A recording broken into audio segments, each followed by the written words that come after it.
Anda kembali bersama kami dalam Hot Ekonomi. Pemirsa, saya masih melanjutkan perbincangan bersama Pak Andri, Pak Hendra, dan juga Pak Komaydi Notonegoro. Pak Hendra, kalau kita lihat kan tadi neraca energi memang dalam kondisi yang tidak baik begitu. Tapi bagaimana dari sisi produksinya? Di masa pandemi ini potensi ekspor potensial negara mana saja yang harusnya bisa di-shoot dan lebih difokuskan oleh Indonesia? Oke, tentu saja masih Tiongkok ya sebagai sasaran ekspor kita yang paling potensial ya, karena kita lihat data-data impor di Tiongkok sendiri, impor batubara Tiongkok ini terus menunjukkan peningkatan dalam 4 tahun terakhir ini ya.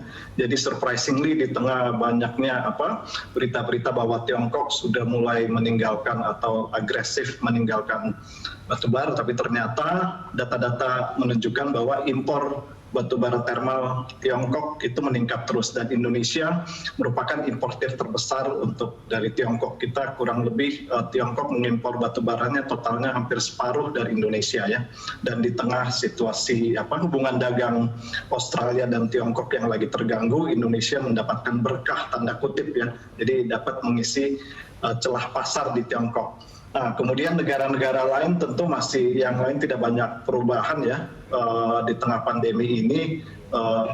Jadi fokus terbesar kita tetap dengan Tiongkok, apalagi ada high level meetings ya beberapa waktu yang lalu antara pemerintah RI dan RRT, dan juga kami dari segi secara asosiasi sudah melakukan pendekatan dan bahkan MOU dengan Asosiasi Importir Batubara di Tiongkok untuk dengan tujuan agar pemerintah di Tiongkok memberikan relaksasi impor ya khususnya untuk batubara dari Indonesia. Jadi saya kira kita fokus untuk saat ini tetap Tiongkok karena mereka demand lagi tinggi, dan surprisingly juga karena kendala cuaca di Tiongkok ini, jadi suplai batubara mereka juga terganggu nih, sehingga lebih murah mereka mengimpor ketimbang membeli batubara domestik. Jadi harga batubara domestik mereka sangat tinggi saat ini, sehingga mereka mau nggak mau impor. Dan meskipun juga tanpa gangguan suplai di Tiongkok, baik cuaca ataupun pandemi, bahkan sebelum pandemi juga harga impor batubara dari Indonesia itu lebih murah dibanding harga batubara domestik di Tiongkok. Nah, ini yang peluang ini yang kita harus terus manfaatkan ya.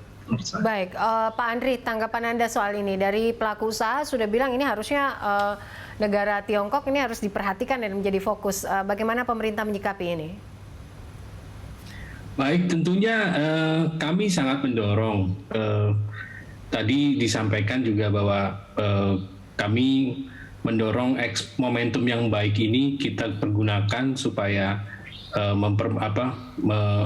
tadi sampaikan oleh Pak Komaydi itu untuk menjaga surplus ekspor kita, sehingga apabila ada peluang-peluang negara-negara ekspor seperti China dan demand yang sekarang tinggi akibat pemulihan industrinya di sana dan pemulihan kebutuhan energi yang meningkat, itu harus kita pergunakan sebaik-baiknya, dan pemerintah siap mendorong para pelaku usaha dalam memanfaatkan momentum yang baik ini. Oke. Demikian Pak Bu Kopi. Baik, Pak Komaydi, seberapa besar bahwa peran Tiongkok dan juga Amerika ini mendorong kenaikan harga komoditas secara global? Iya, saya kira cukup besar ya, Mbak Wopi. Untuk GDP share-nya dari kedua negara ini kan hampir 30-35% terhadap GDP global begitu ya. Jadi ketika mereka tumbuh, bahkan tadi Pak Hendra menyampaikan China double digit, ini magnitude-nya terhadap growth global tentu akan besar. Jadi porsinya akan sangat besar begitu. Secara peringkat juga kedua negara ini kan secara GDP in total mereka peringkat 1 dan peringkat 2 ya di seluruh dunia begitu. Jadi ini kedua negara yang saya kira menentukan banyak hal. Terus kemudian supply chain-nya mereka ini terikat hampir ke semua negara ya Mbak Wopi. Ke Indonesia juga demikian, komoditas baik mineral maupun energi juga cukup tergantung. Tadi Pak Hendra menyampaikan batu bara sebagian besar dari kita, kemudian Pak Andri juga menyampaikan produk-produk mineral kita sebagian besar juga marketnya salah satunya ke Cina. Jadi ini momentum yang sangat luar biasa baik bagi kita. Hanya saja pesan saya tentu di dalam konteks economic growth ini selalu dibarengin dengan energy growth consumption gitu loh Mbak Poppy. Nah, sementara di dalam konteks energi ini kita perlu hati-hati nih. Yang cukup menarik seperti yang disampaikan Pak Hendra tadi, Cina ini masih menggunakan batu bara dalam jumlah yang besar. Nah, sementara kita sepertinya lebih agresif gitu ya. Pemerintah sudah menyampaikan ada moratorium 12 PLTU, kemudian ada zero emisi 2060. Saya kira dalam konteks transisi energi bagus, tetapi di dalam konteks strategi geopolitik, strategi ekonomiknya saya kira kita perlu lebih cermat dan lebih hati-hati. Apakah memang kita langsung lompat ke EBT secara total atau memang transisi itu harus perlahan? Karena kalau EBT, Mbak Poppy, hampir sebagian besar EBT itu bisa dijamin akan lebih mahal dibandingkan fosil energi. Misalkan sekarang ini kan pemerintah fokus ke PLTS. Tapi kalau kita lihat data statistik teman-teman PLN, PLTS ini pembangkitannya paling mahal dibandingkan yang lain-lain gitu ya. Misalkan sebagai contoh, batu bara ini per kWh katakanlah sekitar Rp600. Nah di data 2019, PLTS ini mendekati angka 10.000. Jadi kan selisihnya sangat luar biasa jauh begitu. Nah ini yang saya kira perlu hati-hati karena kalau kita tidak hati-hati, kita akan ekonomi biaya tinggi, Mbak Poppy. Jadi di lain sisi kita panen komoditas untuk ekspor, tapi di sisi lain dengan adanya manajemen energi yang kurang baik, bisa menyebabkan ekonomi biaya tinggi yang akhirnya nanti menyebabkan inflasi dan ekonomi growth kita akan terganggu. Sehingga momentum ini tentu perlu disyukuri, tetapi harus disikapi secara hati-hati di dalam konteks daya dukung energinya. Pesan saya kira-kira itu, Mbak Poppy. Baik, daya dukung energi. Kalau bicara soal daya dukung energi juga kaitannya dengan hilirisasi, Pak Andri. Apa langkah konkret pemerintah untuk hilirisasi dalam hal energi ini dan komoditas? Baik, Mbak Poppy, terima kasih. Jelas ya, Bu, kita sekarang kan sedang melakukan transformasi ya, dan mewajibkan para pemegang PKP 2B dalam perpanjangannya untuk melakukan hilirisasi. Nah ini komitmen ini tidak luntur ya, komitmen ini terus berjalan dan kami akan selalu mendorong perusahaan ini untuk bisa merealisasikan tadi proses hilirisasi dari batu bara. Banyak hal yang akan kita lakukan dalam pemberian fasilitas sehingga kegiatan hilirisasi di bidang batubara ini, di komoditas batubara ini bisa berjalan lebih ekonomis dan visible di Indonesia. Saya rasa itu Pak Komar, kita komitmen untuk melakukan beberapa pemberian fasilitas ya untuk mendorong hilirisasi batubara ini. Dan ini komitmen yang kuat dari pemerintah untuk terus mendorong hilirisasi batubara. Dengan adanya kenaikan harga ini tentunya juga bisa meningkatkan posisi tawar kita di